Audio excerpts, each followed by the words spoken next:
पूज्यश्री, आप मुझे ये बताइए, आप विदेश में जाते हो, हर जगह मैंने खुद ने देखा है कि आप वहां जाकर के कई भक्तों को, कई अपने आप में अनुयायियों को विशेष उपदेश और मार्गदर्शन देते हो।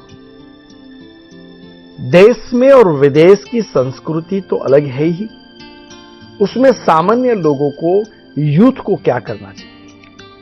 देखिए, यूथ स्वामी जी, मेरी दृष्टि में शरीर में जो स्पाइनल कॉर्ड का स्थान है, मेरुदंड का, रीढ़ की हड्डी का, अगर शरीर का मेरुदंड अस्वस्थ हो जाए तो पूरा शरीर लड़खड़ा जाता है। सही बात। वो स्थान समाज के अंदर युवा पीढ़ी का है।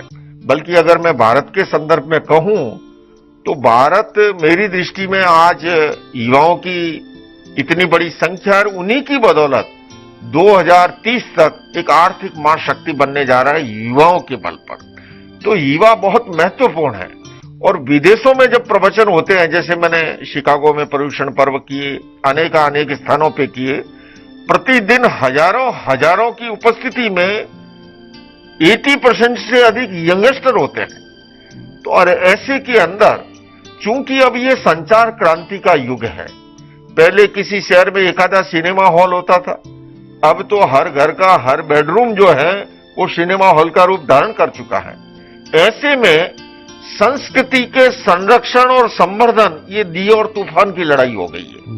और इस दिए और तूफान की लड़ाई के अंदर दिया टिमटिमाता रहे और दिए की लो जलती रहे, उसके लिए हमें युवाओं को, विशेष रूप से हमारी भावी पीढ़ी को, बच्चों को संस्कार निर्माण के लिए, युवाओं के व्यक्तित्व विकास के लिए, पर साथ ही साथ मैं स्वामी जी ये कहना चाहूंगा, लोग कहते हैं कि युवा धर्म से दूर है, पर मैं ऐसा नहीं मानता हूं।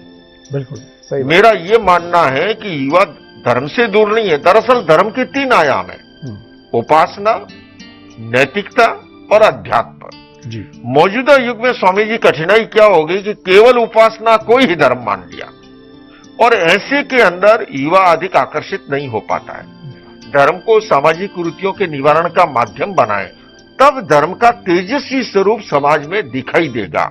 और मैंने देखा है, मैंने जैसा आपसे निवेदन किया, जब हमारे शिविर लगते हैं, क्योंकि व्यक्ति स्वामी जी केवल उपदेश से नहीं बदलता है जी, बदलाव प्रयोग से आता है।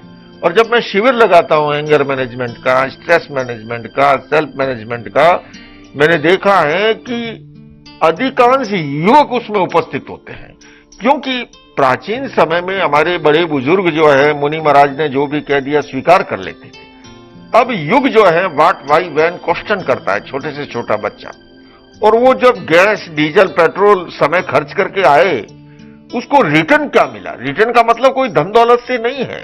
तो धर्म के इस प्रकार के कार्यक्रम होने चाहिए जो हमारी आदतों को बदले, जो हमारे स्वभाव को बदले, जो हमारी चेतना को परिष्कृत करे। और ऐसा होता है तो युवा धर्म से अधिक नजदीक है। और मैंने यही महसूस किया है कि वहां के देशों के अंदर भी काम करते हुए, जहां जहां भी प्रवचन होते हैं, बड़ी संख्या में मेरी सभाओं में युवान आते हैं, क्योंकि मैं सदैव प्रयोग की चर्चा करता हूं।